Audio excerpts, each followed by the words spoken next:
Ambassador Yusuf Tugar, Your Excellency, the 71st United States Secretary of State, Antony Blinken, distinguished members of the Nigerian and American delegations present, ladies and gentlemen of the press, good evening.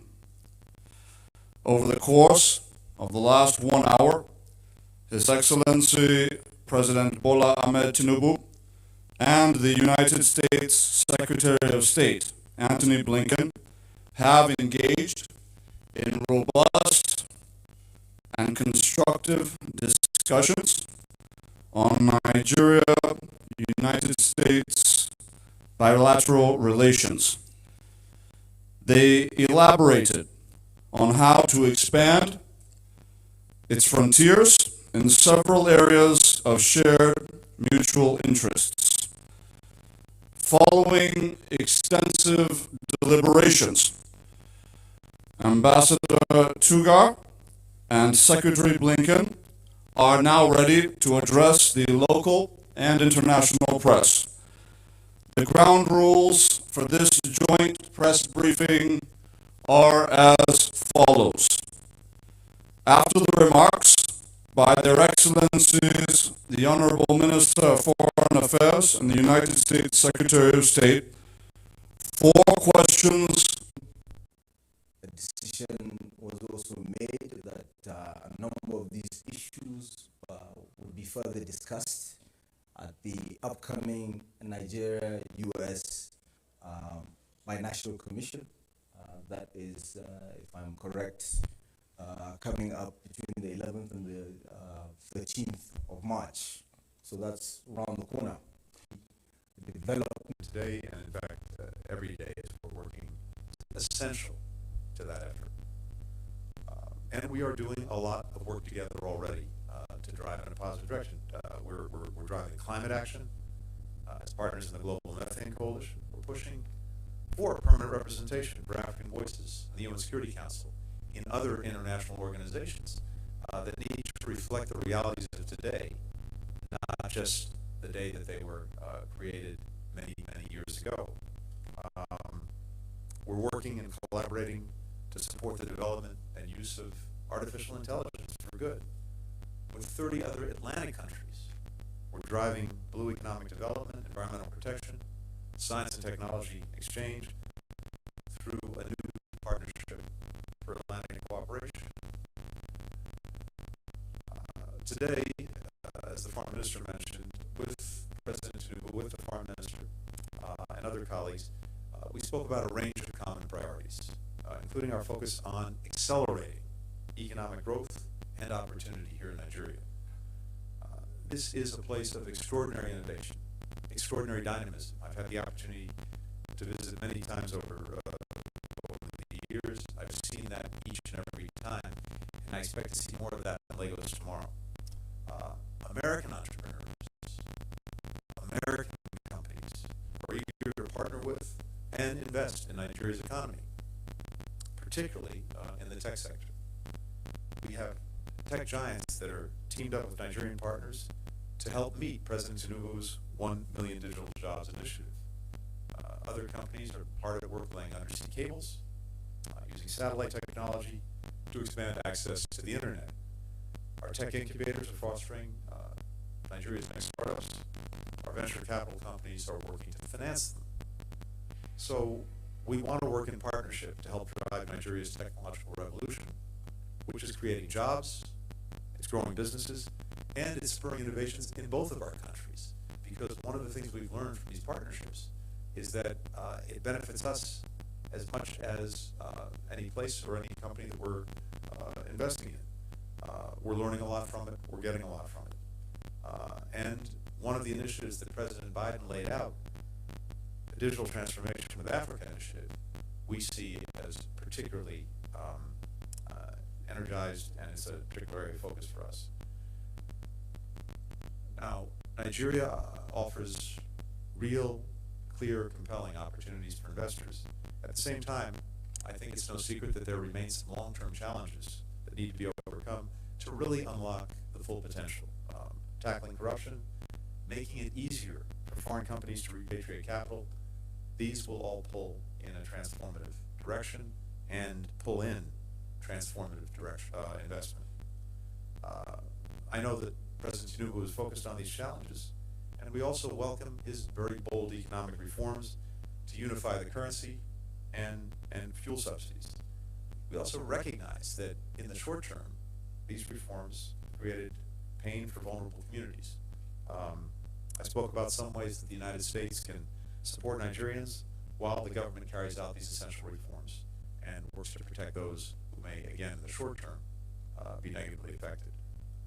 We also discussed our very consequential work on public health, something that the minister mentioned. One of the things I must say as an American I'm proudest of is PEPFAR, initiated by President Bush, carried on by successive presidents of both parties. Over the last 20 years, PEPFAR has saved well over 20 million lives and changed for the better many more. Over the last 20 years, we've invested $8.3 billion in HIV and tuberculosis prevention, care and treatment, and in strengthening the public health system, reaching millions of Nigerians. And that effort will continue. Our partnership is also strengthening Nigerian institutions to innovate and lead the region's public health response. Tomorrow, as I mentioned, we'll be in Lagos. I'll get a chance to visit the Institute of Medical Research here in Nigeria to learn more about the achievements that the government has made to respond to HIV, to respond to COVID-19, to respond to tuberculosis, to respond to other infectious diseases. With assistance that was provided through the PEPFAR platform, our U.S. Agency for International Development as well, and the Centers for Disease Control, and the U.S. National Institutes for Health, the NIMR has developed world-class laboratories that are making significant differences in Nigeria's work to detect and to combat disease. On security, which we also discussed in some length, the United States is determined to be and remain a strong security partner for Nigeria.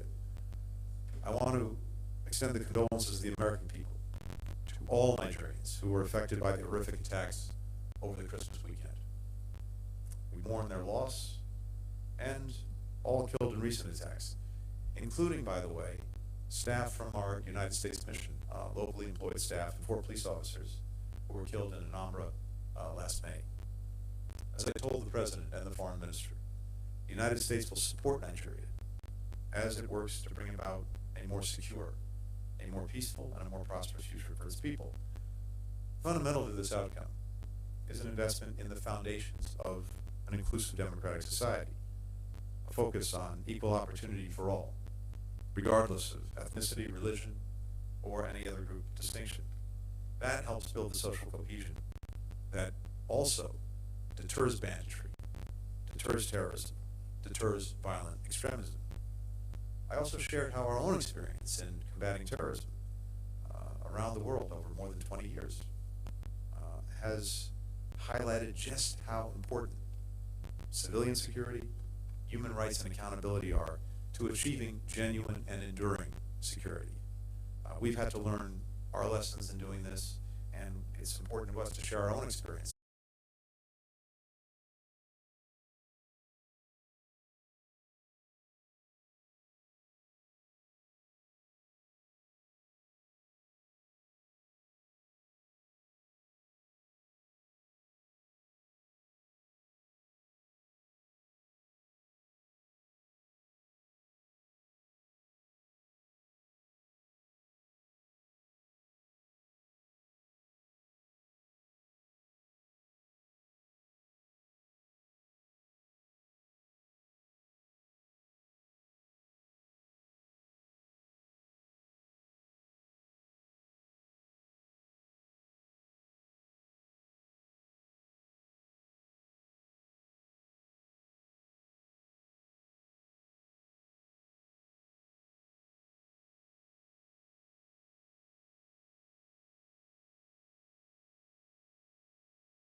Nigeria.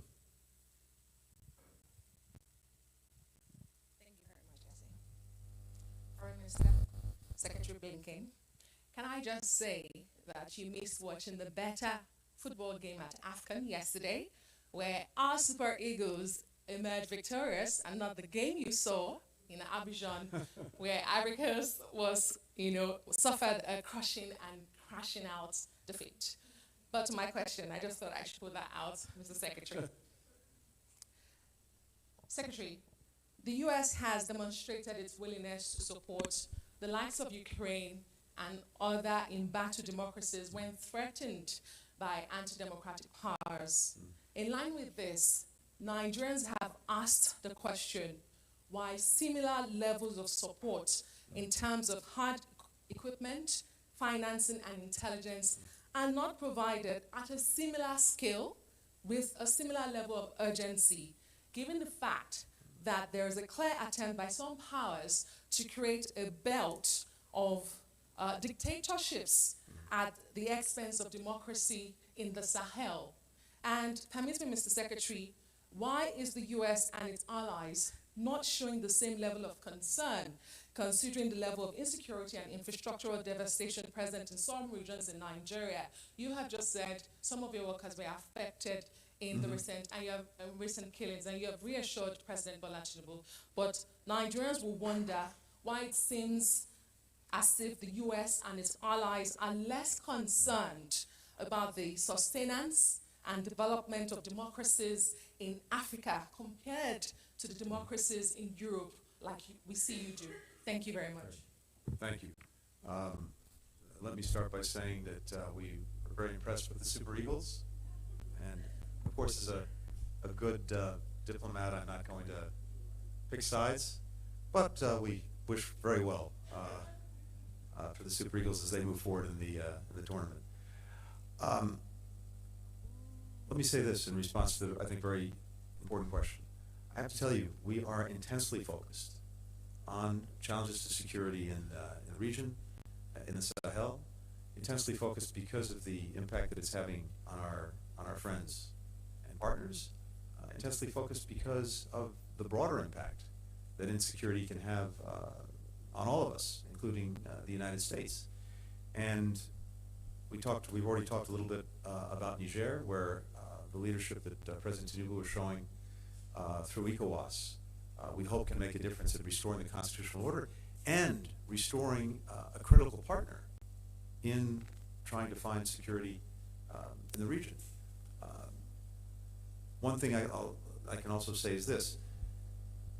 As some countries have looked to various ways of providing security, including going to partners like the Wagner Group, what we've seen is actually the problem getting manifestly worse and worse and worse. You see the exploitation of people and resources by Wagner. We've actually seen violence and extremism in the countries where it's been operating go up, not down, and in fact go up dramatically. Having said that, it's important that we be working to support our partners who are trying to find effective ways of fighting insecurity.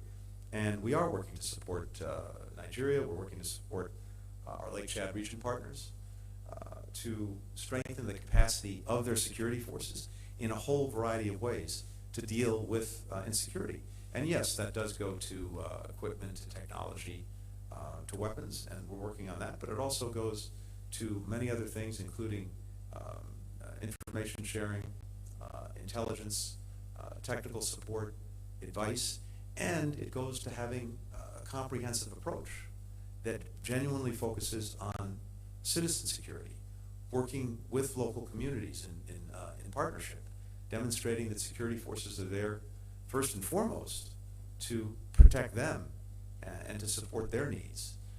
By the way, that was an approach that was delivering results in Niger when President Bazoum was in office before he was deposed in a coup. And in every place where there's been an unconstitutional change in leadership, as I said, things have only gotten worse. So when you look at what we are doing, we're providing assistance through a variety of means, through our diplomacy, engaging with other countries through our security assistance, through police and military and justice program reforms, which are vital, through dialogue efforts, through development programs. All of these things work hand in hand. Now, it's also vitally important from our perspective and the perspective of our Congress that there be a focus on making sure that civilians are protected, that humanitarian considerations be taken into consideration and into concern as all of these efforts are underway. And that's part of our dialogue and conversation too with our partners in Nigeria and elsewhere in the region. Hands up from the United States Press Corps, those who would like to ask a question. Please introduce yourself. From the Africa Report. I have a follow-up question to my Nigerian colleague's question. Your meeting today, as the Sahel is increasingly fragmented, as you know, I was wondering if you think West African leaders and their Western allies should engage with coup leaders. Presidents Biden and President Tinubu are both reluctant to accept the coup in Niger, understandably, but does that risk, pushing the junta into the hands of the Russians, just like Mali and Burkina Faso? Thank you. Look, I don't think these two things are inconsistent. We, of course, don't recognize what happened in Niger or in other countries where a coup has taken place. And in fact, we clearly declared the fact that there had been a coup. The question is, what is the most effective way to get back on the democratic track, in the case of Niger, to return to the constitutional order? And that also involves some engagement with those who perpetrated the coup, which is exactly what ECOWAS has done, what President Tinubu has done, what we've done in engaging with the CNSP and setting out what is necessary if Niger is to once again enjoy the relationships that it had with all of us, including assistance, including cooperation on counterterrorism, including other forms of support. So I don't think these things are inconsistent. And as I mentioned, back in December, there was a very important meeting between ECOWAS, chaired by President Tinubu, and those responsible for the coup in Niger, to just be very clear about what we're looking for, what the region is looking for, what ECOWAS is looking for, what the international community is looking for, to get Niger back on track. Now, we'll see if that produces results, but I think being very clear about what happened, very clear about what we're doing about it, but also having the appropriate engagement is necessary to see if we can move this to a better place. The second question from the Nigerian Press Corps. Please raise your hand. Go ahead and introduce yourself, please. My name is Antony. I write for the Punch newspapers. Secretary Blinken, the policies of President Bola Tinubu seem to align closely with many prescriptions and recommendations of the World Bank and Western allies. They include policies such as the removal of long-standing subsidies on petrol, and of course the unification of the foreign exchange rates, amongst others. Nigerians anticipated a reciprocal boost in infrastructural investment and US dollar liquidity injection, the kind seen in Egypt, Ethiopia, Israel, and others. But that has not been forthcoming. President Joe Biden launched the Build Back Better World program for infrastructural investment in developing countries. Now, what can you tell Nigerians about the extent of investment across sectors that the United States is ready and willing to commit to the Nigerian economy? And what encumbrances, if any, do you see in the way of tens of billions of dollars worth of investment in infrastructure and US dollar denominated liquidity? Thank you. Thank you very much. Well, as I mentioned before, and I think a few things are important here. One is what I'm hearing, what I'm seeing is very real interest on the part of American companies, American investors, in working here in Nigeria, investing here in Nigeria, helping partner with Nigeria, and in so doing, create new jobs, new opportunities, and even new industries. This is a big focus of our binational commission and the work that we're doing together. I mentioned as well, though, there remain some impediments that we hear from our own business community, is the repatriation of capital. This is important. I know the central bank governor is working on that. And second is the ongoing effort to combat corruption, because companies that come in and invest want to make sure that they're going to be investing with a fair and level playing field. And corruption, of course, is a big impediment to that. Having said all of that, look, I do think we're seeing real movement. When we had the Africa Leaders Summit, hosted by President Biden, one of the commitments we made was to generate an additional $55 billion in private sector investment in Africa over the next 3 years. Well, here we are 1 year after the summit, and we are 40% of the way to achieving that goal. By 2 years out after the summit, based on the trajectory we're on now, we'll be at 70% of that goal, and we will achieve the goal in the 3 years as President Biden set out. That's just one, albeit an important manifestation, not only of our commitment to generating more private sector investment, but actually to doing it. And as President Tinubu and I had a chance to discuss this, I think there are responsibilities on all sides. One, as I mentioned, are the things that can be done here in Nigeria to create the best possible climate for investment. But two, on our end, is to use all of the tools of government that we can to support that, because for the United States, as much as we are doing with assistance programs of one kind or another, as much as we are doing as being the leading contributor by far to virtually every United Nations program that helps other countries, and that may not be so known to people because it may have a United Nations label on it as opposed to a USA label on it, there is more that we can, and President Biden is doing, to help us generate private sector investment, which is really the comparative advantage that we bring. And that includes using some of the tools in our government that have not been used as effectively before to support the private sector in terms of risk investment, in terms of supporting in one way or another the investments with insurance, with participation. We have tools like the Development Finance Corporation, like the Export-Import Bank and others that are now working together in ways that they haven't before and firing on all cylinders. It's a whole of government approach to trying to generate and target private sector investment. One last thing.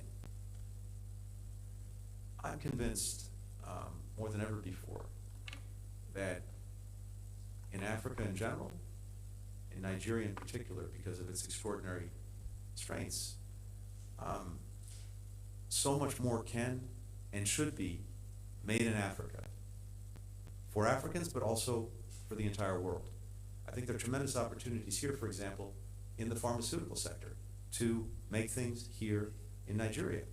But that also requires doing things like strengthening the regulatory agencies that are responsible for overseeing something as complicated and as challenging as pharmaceuticals. And also, so that Nigeria can be an exporter to other countries in the region, harmonizing regulations and rules with other countries in the region.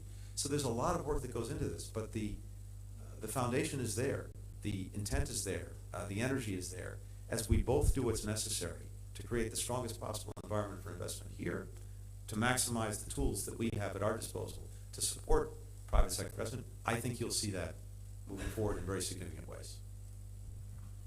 Permit me, Your Excellencies, to remind the participants present here that following the next question and answer, this session will come to a close. And the reason why I mention this now is because it is important that everyone remain seated while the United States Secretary of State and the Honorable Minister of Foreign Affairs depart from this hall.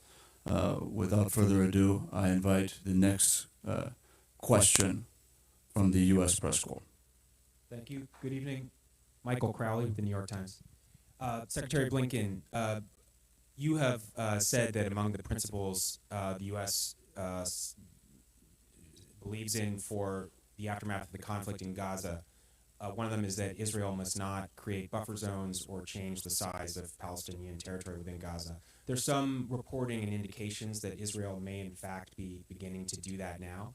I wondered, first, do you believe that to be the case? Are you seeing those indications that Israel may be trying to create buffer areas? And if that is the case, what might the Biden administration be trying to do to prevent that? Mr. Minister, my question for you also relates to the conflict in Gaza. Nigeria has supported a ceasefire in Gaza at the United Nations. The United States does not support a ceasefire in Gaza, and I wonder whether that difference in position and the U.S. position toward the conflict in Gaza might be causing any harm to America's image within your country, where there have been demonstrations in support of the Palestinians and calls for a ceasefire. Thank you both. Michael, I'm happy to start.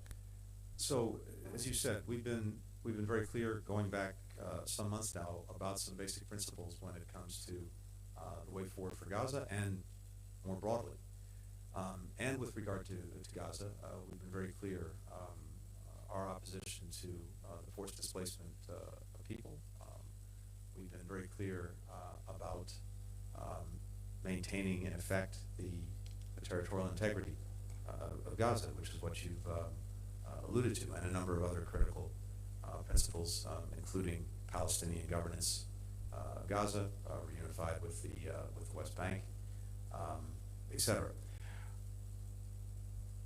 Whether there need to be, and it's appropriate to have transitional arrangements as Israel reduces the intensity of its military operations in Gaza and ultimately brings them to a conclusion in order to both ensure its security, to make sure that October 7th can never happen again, and then get to a place where we have more permanent arrangements that go to the governance of Gaza, the security of Gaza, the redevelopment of Gaza. I think that's one question, but we've been very clear about opposing any permanent change to Gaza's territory configuration. Now, one thing that's also very important, you've had in Israel hundreds of thousands of people in the south and in the north taken together who've been forced because of insecurity to flee their homes. Of course, the people in southern Israel adjacent to Gaza after October 7th, as well as people in northern Israel because of insecurity coming from the border with Lebanon. And it is totally appropriate and something we support, that those people be able to return to their homes and that the necessary security arrangements be in place to give them the confidence to do that. So, again, if there need to be transitional arrangements to enable that to happen, that's one thing. But when it comes to the permanent status of Gaza going forward, we've been clear, we remain clear about not encroaching on its territory. Thank you. The issue of Gaza is one that President Tinubu brought up during the course of the discussions, and it was deliberated upon. It was discussed extensively. The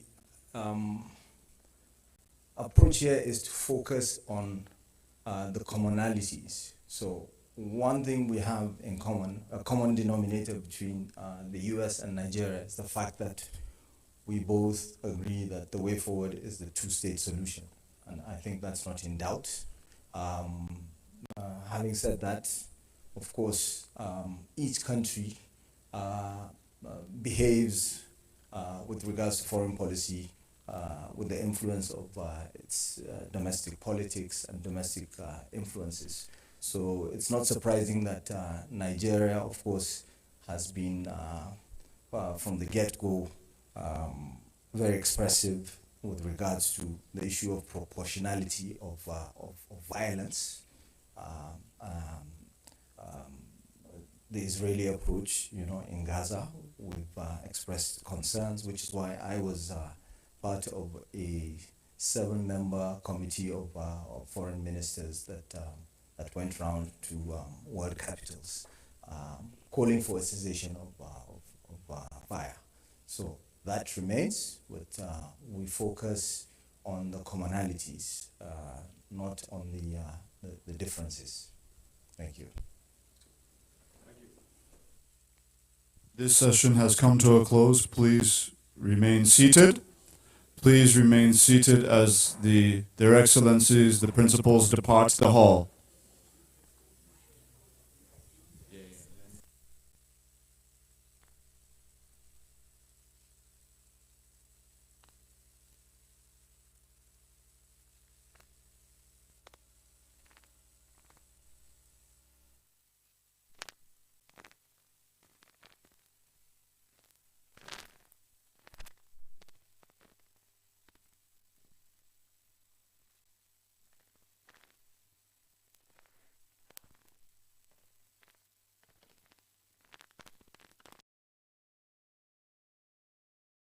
Welcome to Democracy Now!, democracynow.org, the War and Peace Report. I'm Amy Goodman. Israel's reportedly proposed halting its assault on Gaza for 2 months in exchange for the release of more than 100 hostages remaining in Gaza. According to Axios, the proposed deal would also involve the release of Palestinians imprisoned by Israel, but it would not end the war in Gaza. Axios reports Israel's given the proposal to Hamas through mediators from Qatar and Egypt. Separately, CNN reports Israel proposed allowing top Hamas officials to leave Gaza as part of a broader ceasefire negotiation. President Biden's Middle East coordinator, Brett McGurk, is in Egypt and will soon head to Qatar. This comes as Israeli Prime Minister Benjamin Netanyahu faces increasing political pressure to bring home the hostages. Earlier today, Israel announced 24 of its soldiers were killed in Gaza on Monday in the deadliest day for Israeli forces since Hamas attacked Israel on October 7th, bringing the number of Israeli soldier casualties to over 200. Meanwhile, the humanitarian crisis in Gaza continues to worsen. The United Nations is warning 570,000 Palestinians face catastrophic hunger. Health officials in Gaza say 195 Palestinians were killed in Israeli strikes over the past 24 hours. Israeli forces have reportedly surrounded the city of Khan Yunis while attacking areas where thousands of Palestinians have sought shelter, including at Al-Aqsa University. This is a Palestinian child who fled the school with his family. We hardly made it out of the university under the shelling. We didn't expect the tanks at the university's gates. We hardly made it out. Every day I see children die. Every day children die. Many of my friends died last night at Al-Aqsa University. According to the Gaza Health Ministry, over 25,000 Palestinians have died in Gaza, more than 10,000 of them children. In other news from the region, the 18-year-old Israeli war resistor Tal Mitnick has been sentenced to an additional 30 days in military prison. Visit democracynow.org to see our interview with Mitnick last week. He's the first Israeli resistor in the Gaza assault. The U.S. and U.K. launched fresh strikes on 8 Houthi targets in Yemen Monday. It's the second time the two countries conducted a joint attack and the 8th strike by U.S. forces against the Iran-backed Houthi movement in Yemen over the past 2 weeks in retaliation for Houthi forces targeting ships in the Gulf of Aden and Red Sea to protest Israel's war on Gaza. Massive protests have filled the streets of Yemen since the foreign attack started and after the U.S. recently redesignated the Houthi movement as a terrorist group. This is journalist and activist Isa Al-Sayani. We say to the United States that this classification will not cause the Yemeni people any fears regarding their support of Gaza. This classification is an evasion and cover-up by the United States and Israel for the crimes they committed against the Palestinian people. Here in the United States, the Service Employees International Union, SEIU, has become the largest U.S. union to call for an immediate Gaza ceasefire. Union President Mary Kay Henry said, quote, SEIU's almost 2 million members believe that wherever violence, fear, and hatred thrive, working people cannot, she said, adding Israel must also, quote, end decades of occupation, blockades, and lack of freedom endured by the Palestinian people. The U.S. Supreme Court has declined to hear a case brought against the organization U.S. Campaign for Palestinian Rights. The decision upholds lower court rulings that rejected baseless claims the Palestinian advocacy group provides material support for terrorism. The Center for Constitutional Rights, which represents the group, welcomed the Supreme Court move and said, quote, as the government of Israel is carrying out an unfolding genocide against Palestinians in Gaza, it's more important than ever that activists be free to speak out without fear, CCR said. In more Supreme Court news, justices agreed Monday to hear an appeal from Oklahoma death row prisoner Richard Glossip. He's maintained his innocence for over a quarter of a century after being convicted as the mastermind behind the 1997 murder for hire of his former employer, the owner of a motel Glossip managed. He's narrowly escaped execution 3 times. Oklahoma's Republican Attorney General, Gentner Drummond, has said Glossip's conviction should be vacated due to an unfair trial. In immigration news, the Supreme Court sided with the Biden administration, allowing Border Patrol agents to cut down razor wire put up by Texas troopers along its border with Mexico. Texas Governor Greg Abbott had previously ignored the orders to remove the wire, asserting state authority over the border area. New Hampshire voters are casting ballots today in the first primary of the 2024 presidential election. Former South Carolina Governor Nikki Haley appeared at a flurry of campaign events Monday in what analysts say could be a final attempt to shore up her campaign against frontrunner Donald Trump. On the Democratic side, President Biden will not be on the primary ballot after state Democrats went ahead with January primaries despite the DNC switching up the voting calendar to prevent Iowa and New Hampshire, two of the whitest states in the country, from being the first to hold their primaries and caucuses. A write-in campaign for Biden still seeks to deliver the president a victory in New Hampshire. Meanwhile, organizers are urging Democrats to instead write in their vote as ceasefire to send a message to Biden over support for Israel's assault on Gaza. One presidential candidate who is on New Hampshire's Democratic ticket is author and activist Marianne Williamson. She'll be joining us to discuss her campaign later in the broadcast. The Biden administration announced new measures to strengthen access to reproductive care on the 51st anniversary of Roe v. Wade Monday. These include making contraception more accessible and free under the Affordable Care Act and ensuring hospitals provide emergency abortions nationwide. Both President Biden and Vice President Kamala Harris gave addresses Monday excoriating Republicans for their continued attack on abortion rights as Democrats seek to harness persistent voter rage over the Supreme Court's undoing of Roe v. Wade in 2022.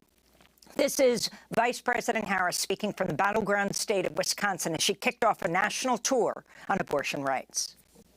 In the last 19 months, in states across our nation, extremists have proposed and passed laws that criminalize doctors and punish women. Today in America, 1 in 3 women of reproductive age live in a state with an abortion ban. 1 in 3. In France, tens of thousands of people took to the streets in cities across the country on Sunday, urging President Emmanuel Macron to reject a hardline immigration bill. The measure strengthens deportation authority, makes it more difficult for non-citizens to access social welfare and other benefits. The legislation's been widely condemned as anti-immigrant amidst fears of a turn to the far right. This is a migrant worker from Mali at the rally in Paris. Myself, for example, I work. I don't have social security or anything at all, even though I pay taxes. This is really difficult. When we work, we can be maltreated because we're afraid to lose the jobs that we have. And then when we work, the overtime hours that we do can go unpaid. And we can't complain. You complain, you get fired. In Illinois, at least 8 people were found fatally shot at 3 separate locations in the city of Joliet Sunday and Monday. The suspected gunman fled to Texas, where police said he shot himself after a confrontation with law enforcement Monday evening. One of the victims was a 28-year-old Nigerian immigrant who'd been living in the U.S. for about 3 years. There's been at least 24 mass shootings in the U.S. just in the first 3 weeks of this year, according to the Gun Violence Archive. Dexter Scott King, the youngest son of Dr. Martin Luther King Jr. and Coretta Scott King, has died of prostate cancer at 62. He served as chair of the King Center, where he dedicated his life's work to preserving and sharing the legacy of his parents, inspiring young people to continue working toward justice and equality. And in California, faculty at Cal State University, the country's largest public university system, are returning to the classroom today as they reach a tentative agreement late Monday after just a one-day strike. The deal grants pay raises and extended parental leave, among other things. The California Faculty Association Union celebrated the deal, posting on social media, quote, "In case anyone forgot, strikes work." And those are some of the headlines. This is Democracy Now!, democracynow.org, The War and Peace Report. I'm Amy Goodman in New York, joined by Democracy Now! Co-host Juan Gonzalez in Chicago. Hi, Juan.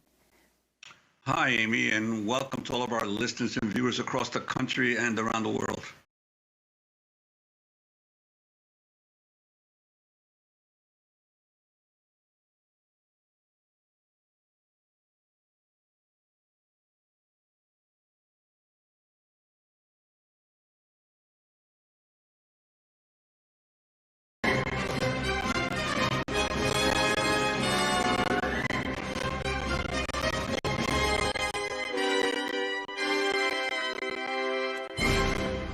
Good day to you and welcome to Meet the Press Now. I'm Peter Alexander here in Washington, where the House of Representatives is set to vote any minute now on an emergency aid bill for Israel, a package that the White House is criticizing as both insufficient and partisan. We are going to speak with the top Democrat on the House Foreign Affairs Committee about that coming up. But we do want to begin at this moment with the latest on the ground in the Israel-Hamas war, with Israeli forces pushing further into Gaza. An IDF, Israeli Defense Forces spokesperson, now says that Israeli forces have completely surrounded Gaza City and that a ceasefire is not on the table. All of this comes as the Secretary of State, Antony Blinken, left Washington this afternoon en route to Israel and Jordan, restating the U.S.'s support for Israel, but also urging restraint as the casualties increase in Gaza. No country, not the United States, not anyone else that I can think of, would tolerate the slaughter of its civilians. So we stand behind that. We stand behind the proposition. But as democracies, the United States, Israel, other democracies have a responsibility to do everything possible to protect civilians who may be caught in harm's way. And this, again, is a crossfire, quite literally, of Hamas's making. We will be talking about concrete steps that can and should be taken to minimize harm to men, women, and children in Gaza. And this is something that the United States is committed to. I'm not going to get into the details here, but it's very much on the agenda. Secretary Blinken's comments come as the Israeli army says it is successfully collapsing some of Hamas's defenses, as the Hamas leader made a chilling vow on Lebanese television recently to repeat last month's horrific terror attack, quote, again and again. And as Americans try to evacuate from Gaza, we are beginning to learn more about the experience of those fortunate enough to make it out safely. Dr. Barbara Zind, a pediatrician who is working in Gaza when the war began, was among a handful of Americans to cross through Rafah yesterday. She spoke about her experience from Cairo. Take a listen. It started out with unexpected missiles and bombing, and almost consistent when we were in Gaza City. And so that was, the room was shaking, glass was shaking. So that was all, pretty upsetting and pretty scary. We then went to 3 UN centers. The last one we were at for about 2 weeks. We were right next to a Hamas center in one of the UN sites. And so there was some there were some bombs dropped not too far away. Still, many people hoping to leave Gaza also face what is an agonizing decision, whether to leave their loved ones behind. Unfortunately, I'm not even excited to leave Gaza because we have so many people that we live and care about. We love and care about. So right now I'm between ice and fire. I don't know if I'm ever going to be able to see the family that I left behind or the friends that I left behind. People are dying. Everybody's dying. Nobody's safe. You can see the emotion there from her. NBC video from earlier today shows the people at the Rafah crossing poring over lists just to determine if they could cross into Egypt today as crowds keep gathering while they wait for permission to leave. Today, the White House told us that in total 79, at least 79 Americans and family members have exited through the Rafah crossing into Egypt. 5 yesterday, 74 as of this morning. That number is... Residents of Lagos are advised to report cases of insecurity in their area to the police. The Commissioner of Police, Lagos Police Command, Adegoke Fayoade, stated this while on a visit to the Lagos Security Trust Fund office. Senior correspondent Ivy Kano reports. This is his first official visit to the Trust Fund office since assumption of office.